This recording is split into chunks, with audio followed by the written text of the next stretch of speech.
Life లో millionaire అవ్వాలనుకుంటే అప్పుల నుంచి బయటపడి డబ్బుని ఫాస్ట్ గా సంపాదించాలనుకుంటే ఏప్రిల్ 1 నుండి జరగబోయే అన్వర్ క్లాసెస్ కి రిజిస్టర్ చేసుకోండి. Welcome to Suman TV. నేను మీ సుమన్ టీవీ నాగ్. చాలామంది పగడాల ప్రవీణ్ గారిది హత్య లేదనంటే యాక్సిడెంట్ అనేటువంటి దాని మీద అనేక ప్రశ్నలు లేవనెత్తుతూ ఉన్నాయి. ఒక రీసెంట్గా వచ్చినటువంటి న్యూస్ ప్రకారం కనుక మనం చూస్తే ఒక కొత్త పర్సన్ పేరు తెరపైకి రావడం జరిగింది. అండ్ ఆయన విజయవాడలో కొద్ది గంటల పాటు ఉన్నట్లు. అక్కడ నుంచి ఏం జరిగింది అండ్ ఈ మధ్యకాలంలో జర్నీలో ఏమైనా జరిగిందా, కొత్త విషయాలు అయితే బయటికి రావడం జరుగుతుంది. సో ఈ వీడియోని మీరు పూర్తిగా చూడండి, చాలా ప్రశ్నలకు సమాధానం దొరికే అవకాశం ఉంటుంది. ఈరోజు మనతో పాటు హైకోర్టు అడ్వకేట్ అలగరి రవీంద్రనాథ్ గారు ఉన్నారు.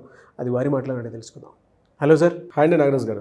గత కొద్ది రోజులుగా మీరు నేను డిస్కస్ చేసుకున్నటువంటి విషయం ఉన్నాయి. అదే అటు మీడియాలో కానివ్వండి, సోషల్ మీడియాలో కానివ్వండి, పగడాల ప్రవీణ్ గారి గురించి వస్తున్నటువంటి న్యూస్ చాలా ఎక్కువ. అవునండి. జనరల్గా ఏం జరిగింది సార్ అంటే విజయవాడ దగ్గర నుంచి స్టార్ట్ అయిన తర్వాత ఏం జరిగింది?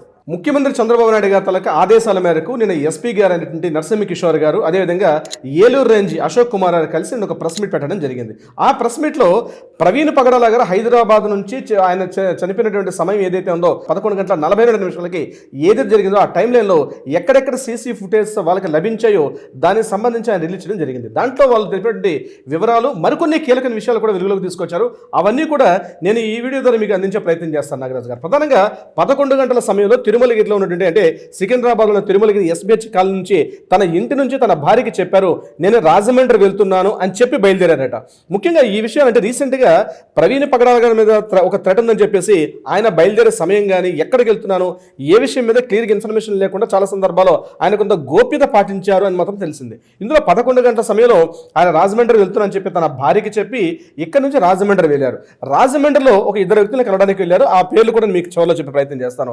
ఈయన 11 గంటల బయలుదేరిన తర్వాత విజయవాడ నేషనల్ హైవేలో నుండి పంతంగి టోల్ గేట్ దగ్గర మధ్యాహ్నం 1:29 ఈయన అక్కడ క్రాస్ చేస్తూ కనిపించారు. పంతంగి టోల్ గేట్ దగ్గర సీసీ ఫుటేజ్. తర్వాత పంతంగి తర్వాత కొర్లపాడు టోల్ గేట్ దగ్గర మధ్యాహ్నం 2:15 వచ్చేసారు. అది దాటిన తర్వాత చిల్లకల్లి టోల్ గేట్ వస్తుంది జంగారెడ్డిగూడెం దగ్గర. ఆ చిల్లకల్లి టోల్ గేట్ దగ్గర మధ్యాహ్నం 3:31 దాన్ని క్రాస్ చేస్తూ కనిపించారు. ఆ తర్వాత విజయవాడ ఎంట్రన్స్ అంటే నందిగామ, అదే మనకి ఎన్టీఆర్ జిల్లా అంటారు, ఆ నందిగామ దగ్గర కేసర టోల్ గేట్ దగ్గర 4:07 4:07 ఆ టైంకి అక్కడ 4:07 క్రాస్ చేస్తూ ఉన్నారు. ఇక్కడ వరకు దృశ్యాలు క్లియర్గా కనిపిస్తున్నారు. డే టైం కాబట్టి ఆ లైటింగ్లో కూడా సీసీ ఫుటేజ్లో క్లియర్గా కనిపిస్తున్నారు ప్రవీణ్ పగడాల గారు టైం టు టైం లైన్ ప్రకారం. తర్వాత విజయవాడకి 4:15 రీచ్ అయ్యారు. ఇక్కడ నుంచి కొంత డౌట్ఫుల్గా రైజ్ అవుతుంది. 4:15 రీచ్ అయిన తర్వాత విజయవాడ అవుట్స్కట్స్ అంటే రాజమండ్రికి వెళ్ళి టోల్ గేట్ దగ్గర మనకి పొట్టిపాడు టోల్ గేట్ అని వస్తుంది. ఆ ఊరి పేరు ఆ పొట్టిపాడు టోల్ గేట్. అక్కడ ఆ పొట్టిపాడు టోల్ గేట్ దగ్గర 9:15 రావడం జరిగింది. అంటే 4:15 విజయవాడ రీచ్ అయినటువంటి వ్యక్తి రాత్రి 9:15 మరలా అక్కడ టోల్ గేట్లో కనిపించడం జరిగింది. అంటే 4:15 నుంచి రాత్రి 9:15 వరకు ఉన్నటువంటి ఈ 5 గంటల సమయంలో విజయవాడలో ఈయన ఎవరెవరిని కలిశారు, ఏ వ్యక్తులను కలిశారు, ఏ చర్చలకని వెళ్ళారా, ఎవరితో మాట్లాడడం జరిగిందా, ఏమి జరిగింది, ఈ 5 గంటల పాటు ఉన్నటువంటి ఈ మిస్టరీగానే మనకి క్లియర్ అయితే మొత్తం ఈ ఎపిసోడ్ మొత్తం కూడా క్లియర్ చేసే అవకాశం ఉంటుంది. ఆ దర్యాప్తు పనులను పోలీసులు కూడా ఉండడం జరిగింది. 9:15 పొట్టిపాడు టోల్ గేట్ దాటిన తర్వాత ఆయన మళ్ళీ నల్లజర్ల దాటారు. నల్లజర్ల నుంచి కొవ్వూరు దగ్గర 11:31 వచ్చారు. అయితే ఇక్కడ డౌట్ మీకు నేను చెప్పే ప్రయత్నం చేస్తాను. ఈయన సాయంత్రం 9:15 పొట్టిపాడు ఈ టోల్ గేట్ దాటుతున్న దగ్గర అప్పటికే హెడ్ లైట్ పనిచేయడం లేదు. ఇది గుర్తుపెట్టుకోవాలి. ఆ సీసీ ఫుటేజ్లో ఆయన అప్పటికే ఇండికేటర్లు వేస్తున్నారు. అంటే డౌట్ ఏమొస్తుంది, 9:15 పొట్టిపాడు దగ్గరే ఉన్నప్పుడే ఈయన హెడ్ లైట్స్ అయితే 9 నుంచి 2:30 గంటల పాటు ఆయన ఓన్లీ ఇండికేటర్ లైట్స్ మీద జర్నీ చేసి ఉంటారా? ఇది ఫస్ట్ క్వశ్చన్ నెంబర్ 1. అంటే ఈ 2 గంటల పాటు ఆయన ఇండికేటర్ లైట్స్ మీదే ఈయన పొట్టిపాడు దాటుకుంటూ ముందుకెళ్ళిన తర్వాత అక్కడ నుంచి మనకి నల్లజర్ల మీదుగా మనకి కొవ్వూరు రీచ్ అవడానికి 2 గంటల సమయం పడితే ఈ 2 గంటల పాటు ఇండికేటర్స్ మీదే ఆయన జర్నీ చేశారా? ఇక్కడ క్రైస్తవ మిత్రులు రైజ్ చేస్తున్న మరొక ప్రశ్న ఏంటంటే, మనకు పొట్టిపాడు టోల్ గేట్ దాకా వస్తున్నటువంటి ఒక వ్యక్తి 9:15 ఏదైతే మారినటువంటి వ్యక్తి ఇక్కడ ఇద్దరు మనుషుల్ని రెండింటిని పెట్టి కొంతమంది మాట్లాడుతున్నారు. ఆ మనిషి ఈ మనిషి ఒక్కడే కాదు అని చెప్పడం కూడా జరుగుతుంది. 9:15 పొట్టిపాడు టోల్ గేట్ దాటిన తర్వాత మధ్యలో ఉన్నటువంటి ఒక హాస్పిటల్ దగ్గర బయట ఉన్నటువంటి ఒక సీసీ ఫుటేజు, అదేవిధంగా మధ్యలో ఒక పెట్రోల్ బంక్ దగ్గర ఒక టోల్ గేట్ ఫుటేజ్ చూసినప్పటికీ ఈయనతో పాటు ఒక 4 కార్లు ఈయన ట్రావెల్ చేస్తూ ఉన్నాయి. 4 కార్లు కంటిన్యూగా, అంటే ఈయన 11:31 ఈయన ఏదైతే మరణించబడ్డారో, ఏదైతే సస్పెక్ట్ చేసిన మృతి వచ్చిందో, అనుమానాస్పద మృతి ఎక్కడైతే ఉందో, ఈయన వెనకాల కంటిన్యూగా 4 కార్లు ఈయన ట్రావెల్ చేసి ఉన్నాయి. అంటే ఆయన జరిగిన సమయానికి అప్పటికి కూడా ఇండికేటర్ లైన్స్ మీద వెళ్తున్నారు. ఇక్కడ క్వశ్చన్ ఏంటంటే, ఇక్కడ 2 ప్రశ్నలు రేజ్ అవుతున్నాయి. ఒకటి, పొట్టిపాటు టోల్ గేట్ దాకా వచ్చిన వ్యక్తిగా కనిపిస్తుంటే ప్రవీణ్ పగడాల గారు ఆ మనిషి ఈ మనిషి ఒకటే కాదు అని ఫస్ట్ రేజ్ అవుతే, ఇక్కడ మరో ప్రశ్న, వెనక ఫాలో అవుతున్న 4 కార్లు కూడా ఎవరికి సంబంధించినవి అన్న విషయం అనేది మన విలేకరులు వేయడం కూడా జరిగింది. దీనికి సంబంధించి ఎస్పీ గారు క్లియర్గా చెప్పడం జరిగింది. ఆ 4 కార్లు కూడా ఒక ఫ్యామిలీతో పాటు వీళ్ళు అన్నవరం వైపు వెళ్తున్న ఒక ఫ్యామిలీగా చెప్పారు. మరొకటి ఒక ఆయన ట్రాన్స్పోర్టేషన్ ప్లాస్టిక్ వస్తువులు అమ్మే ఒక వ్యక్తిగా చెప్పారు. మరొక వ్యక్తి కూడా దీనికి సంబంధించిన వ్యక్తి. ఈ 4 కార్లకి ఇక్కడ జరిగిన మృతికి ఉన్నటువంటి వ్యక్తికి సంబంధించింది కాదు. కానీ ఏదైతే రాజమండ్రి ఆ 4th బ్రిడ్జ్ ఎక్కే ముందుగా ఒక కారు ఐడెంటిఫై చేశారు. ఇండికేటర్ లైట్స్ వేస్తూ ఉన్నటువంటి వ్యక్తిని గుర్తించడం జరిగింది. కానీ ఇండికేటర్ లైట్స్ వేస్తూ ఈ టైంలో వెళ్ళడం మంచిది కాదని చెప్పి ఆయన చెప్దాం అనుకునేసరికల్లా ఆయన చాలా ఫాస్ట్గా తమ కార్ని క్రాస్ చేసి వెళ్ళిపోవడం వల్ల మేము ముందే దిగిపోయాం, మేము మా దర్యాప్తులో ఒక వ్యక్తి మేము మాట్లాడడం జరిగిందని చెప్పి ఎస్పీ గారు ఒక విషయం కూడా చెప్పడం జరిగింది. మరొక ఇంపార్టెంట్ పాయింట్, ఎప్పుడైతే సంఘటన 11:31 కొవ్వూరు టోల్ గేట్ దాటి 11:42 ఎక్కడైతే ఆయన రోడ్డు దిగిపోతూ ఉన్నటువంటి కార్ దగ్గర ఉందో, సడన్ గా ఒక రెడ్ కలర్ కార్ వచ్చి ఒక్కసారి ఒక దుమ్ము బాగా వచ్చింది. ఆ దుమ్ము వచ్చే టైంలో ఈయన బెండ్ అయిపోయారు. లోపలికి ఈయన అంటే మెయిన్ రోడ్డు విడిచిపెట్టి పొదల్లోకి జారిపోతున్నటువంటి ఒక సీసీ ఫుటేజ్ చూపిస్తుంది. అక్కడ బ్లింక్ అవుతూ అక్కడ రెడ్ ఇండికేట్స్ తిరుగుతున్న అదే ఈ పర్సన్ అని చెప్పి చెప్పడం జరుగుతుంది. కానీ చాలా మంది డౌట్ పడుతుంది ఏంటంటే, ఆ కారు ఆ వెనక అంటే ఆ బ్లింక్ అవుతున్నటువంటి ఏదైతే బైక్ ఉందో అది ఇది ఒకటి కాదు అని కూడా డౌట్ రైజ్ చేస్తున్నారు. ఇంకొకటి, ఎప్పుడైతే ముందున్నటువంటి వ్యక్తి చాలా హెవీగా కనిపిస్తున్నారు కదా, కొద్దిగా పొట్టున్నటువంటి వ్యక్తి కనిపిస్తున్నారు, కానీ తర్వాత చూపించే ఫుటేజ్లో ఈ వ్యక్తి లేరు. అంటే రకరకాల సందిగ్ధావస్థలు ఉన్నాయి క్వశ్చన్స్ అన్ని రేజ్ చేసినప్పుడు. ఇక్కడ క్వశ్చన్ ఏంటంటే, విజయవాడలో ఉన్నటువంటి 5 గంటల పాటు ఏం జరిగింది, ఎవరిని కలిశారు, అయితే ఈయన రాజమండ్రిలో ఎందుకు వచ్చారు? ముందుగా మనం చాగలలో ప్రచార కార్యక్రమంలో భాగం అనుకున్నాం, ముందుగా చెప్పడం జరిగింది. చాగల్లో ప్రచారానికి వెళ్ళే ముందుగా రాజమండ్రి దివాంచెరు లాలాచెరు దగ్గర ఉన్నటువంటి అక్కడ ఉన్నటువంటి నామవరం ఉన్నటువంటి ప్రాంతంలో ఈయన ఒక రియల్ ఎస్టేట్ వెంచర్లో ఈయన ఒక ప్లాట్ కొన్నారు. సుమారుగా ఒక గజం కొన్ని గజాల ప్లాట్ కొన్నారు. అందులో ఆకాష్ అండ్ జాన్ అన్నటువంటి 2 వ్యక్తులు. జాన్ అనే వ్యక్తి వెల్డింగ్ చేసే పనిలో ఉంటారు. ఆకాష్ అనే వ్యక్తి రియల్ ఎస్టేట్లో ప్లాట్లు అమ్మే ఒక రియల్ ఎస్టేట్ ఏజెంట్.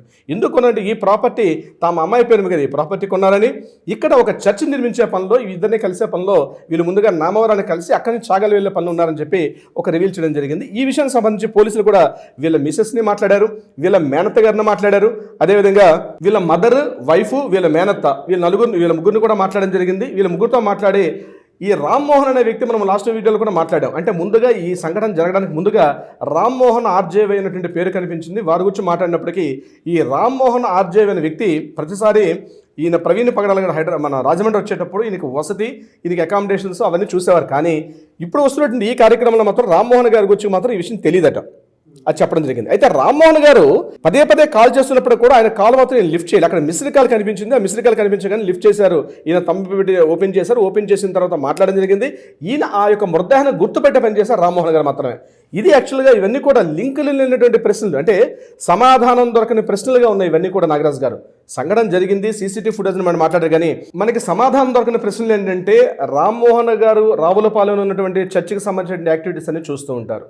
మరి ప్రతిసారి కూడా రాజమండ్రి వెళ్ళేటప్పుడు రామ్మోహన్ గారిని సంప్రదించినటువంటి ఇదే వ్యక్తి, ఇదే ప్రవీణ్ పగడాల గారు, ఈ సందర్భంలో ఇంత పెద్ద చర్చి నిర్మాణ కార్యక్రమంలో ఆకాష్, జాన్ అటువంటి ఈ పేర్లు వినిపిస్తున్నాయి, కానీ రామ్మోహన్ గారిని పదే ప్రశ్నించినప్పటికీ కూడా నాకు తెలియదని చెప్పడం, రామ్మోహన్ గారు లాస్ట్ మినిట్లో చేసినప్పుడు కూడా ప్రవీణ్ పగడాల గారి ఫోన్లో మిస్డ్ కాల్గా నమోదైంది. ఆయన మళ్ళీ కాల్ బ్యాక్ చేయలేదు. ఎందుకు చేయలేదు అది కూడా ఒక క్వశ్చన్. ఇక్కడ మెయిన్ ఈ యొక్క మిస్టరీ మొత్తం వీడాలంటే నాగరాజు గారు ఒకటే ఏంటంటే, 5 గంటల పాటు విజయవాడలో ఏం జరిగింది అంటే, 4:15 విజయవాడ సిటీలోకి ఎంటర్ అయిన వ్యక్తి మళ్ళీ 9:15 టైంలో పొట్టిపాడు టోల్గేట్ దగ్గర ఉన్నటువంటి ఈ సమయం 5 గంటల పాటు సమయంలో ఎవరెవరిని కలిశారు, ఎవరెవరి ఫోన్స్ వచ్చాయి, ఆయన ఫోన్ కాల్స్ లిస్ట్ ప్రకారం ఎవరెవరిని మాట్లాడారు, ఇవన్నీ కానీ మనకి డీటెయిల్స్ వస్తే పోస్ట్ మార్టం ఉన్నటువంటి రిపోర్ట్ కూడా బయటకు వచ్చి ఈ రెండింటిని సింక్ చేస్తే చాలా వరకు రివీల్ అయ్యే అవకాశం ఉంటుంది. కానీ ఒక విషయాన్ని మనం మెచ్చుకోవాలి, ఆంధ్రప్రదేశ్ పోలీస్ వ్యవస్థను మాత్రం చాలా అద్భుతంగా చేస్తున్నారు. No doubt at all Andhra Pradesh police యంత్రాంగం మాత్రం, ఎందుకంటే సీసీ ఫుటేజ్ హైవేలో దొరకడం చాలా కష్టం నాగరాజు గారు. మిగిలిన ఇంట్లో కానీ లేకపోతే వీధుల్లో దొరికిన సీసీ ఫుటేజ్ హైవేలో దొరకడం చాలా కష్టం. అంటే ఓన్లీ టోల్ గేట్లో ఉన్నటువంటి హైవేలు కానీ దాబాల్లో ఉన్నటువంటి సీసీ కెమెరాస్ ఫుటేజ్ తీసుకోవాలి తప్పించి మనకి నేషనల్ హైవేలో సీసీ ఫుటేజ్ దొరకడం చాలా కష్టం. ఏదో ఒక కొన్ని సెకండ్స్ పాటు ఉన్నటువంటి ఒక వీడియో, పాస్ అయిపోతున్న వీడియో దొరుకుతుంది తప్ప ఎక్కడ ఉన్నటువంటి కంటిన్యూ ఫుల్ లెంగ్త్ వీడియో దొరికే అవకాశం కూడా ఉండదు. ఈయన కంటిన్యూగా ట్రావెల్ చేసుకుంటూ వచ్చారు కాబట్టి విజయవాడలో ఉన్నటువంటి ఈయన సిటీలోకి ఎంటర్ అయిన తర్వాత, అంటే విజయవాడలో కేసర్ దాటి ముందుకు వచ్చినటువంటి నందిగామ దాటిన తర్వాత విజయవాడ టౌన్లో ఉన్నటువంటి సీసీ ఫుటేజ్లు కూడా తీసుకొని అక్కడ కూడా ఎంక్వైరీ చేయగలిగితే ఎక్కడెక్కడ సిటీలో ఎవరినైనా కలిశారు, ఏ ప్లేస్లో ఈయన తిరిగారని చూస్తే అప్పట్లోగా ఈ యొక్క విషయాన్ని కొంత వెలుగులోకి వచ్చే అవకాశం అయితే ఉంటుంది. ఏదేమైనప్పటికీ కూడా కొంతమంది ఇది మృతని, కొంతమంది యాక్సిడెంట్ చెప్పి రకరకాలుగా ఉన్నటువంటి ఈ క్వశ్చన్స్ అన్నిటికీ కూడా తొందరలోనే పోలీస్ వ్యవస్థ, పోలీస్ యంత్రాంగం చాలా కఠినంగా దీని గురించి దర్యాప్తు చేసి రివీల్ చేసే అవకాశం ఉంటుందని అయితే మనం అనుకుంటున్నాం నాగరాజు గారు.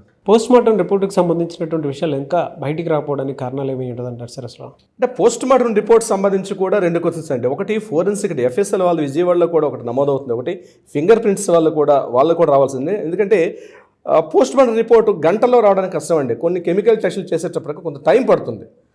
దీన్ని ప్రధానం గుర్తుపెట్టుకోవాల్సి ఏంటంటే ఎవరైతే మాట్లాడుతున్నారో దీనికి సంబంధించింది తొందరగా పోలీసుల మీద ఒత్తిడి చేసి మాకు ఇమ్మీడియట్గా రిపోర్ట్ మాకు ఇవ్వాలి, ఇది ఖచ్చితంగా మృతి అని చెప్పి పోలీసుల మీద ఒత్తిడి కూడా చాలా చాలా గట్టిగా జరుగుతుంది నాగరాజు గారు. అంటే మేము అనుకున్నదే జరగాలి. కొంతమంది క్రైస్తవ మిత్రులు కూడా యూట్యూబ్లో సోషల్ మీడియాలో మాట్లాడుతూ ఇది ఖచ్చితంగా మృతే, ఇలానే చెప్పాలి పోలీసులు, చెప్పకపోతే మా తగ్గట్టుగా మేము దర్యాప్తు చేసుకుంటామని. ఏ యొక్క దర్యాప్తును కూడా ఎవరు ఇండివిజువల్గా తీసుకునే అవకాశం లేదు. అది గుర్తుపెట్టుకుంటే లీగల్ కాదు కాబట్టి కొంతమంది పెద్ద వ్యక్తులు కూడా మాట్లాడడం జరిగింది. కానీ దర్యాప్తు అనేది కొంత టైం పడుతుంది నాగరాజు. పోస్ట్ మార్టం రిపోర్ట్ అనేది కెమికల్ టెస్టులు జరుగుతాయి. కెమికల్ టెస్టులు జరిగి ఉన్నటువంటి మిగిలిన వాటిని సేకరించడం, వీళ్ళు ఆల్రెడీ ఒక నేరస్తుల ముఠాలతో ఉన్నటువంటి వేలి ముద్దలు సేకరించడం కానీ వాళ్ళు చేశారా, ఇందులో ఎవరెవరి ముద్దలు ఉన్నాయి, అవన్నీ కూడా ఒక టైం లెంగ్త్. అది ఓవర్ నైట్ గంటల్లో నిమిటిగా పోస్ట్ మార్టం రిపోర్ట్ రావడం అనేది ఉండదు. విషయం జరిగిన మృతదేహం మీద దొరికినటువంటి వేలి ముద్దలు కావచ్చు, బూటు గుర్తులు కావచ్చు, లేకపోతే అక్కడ దొరికిన ప్రతి చిన్న ఐడెంటిఫై చేసిన ప్రతిదీ కూడా ల్యాబ్ టెస్టులు చేసి వచ్చేసరికల్లా కొంత టైం అయితే పడుతుంది నాగరాజు గారు. చూద్దామండి ఏ విధంగా ఉంటుంది అనేది. ఎనీవేస్ థ్యాంక్ యూ అండి. Thank you so much Ravindranath గారు. Thank you so much Nagaraju గారు. సుమన్ టీవీలో మీ పర్సనల్ అండ్ బిజినెస్ ప్రమోషన్స్ కోసం కింది నెంబర్కి కాంటాక్ట్ చేయండి.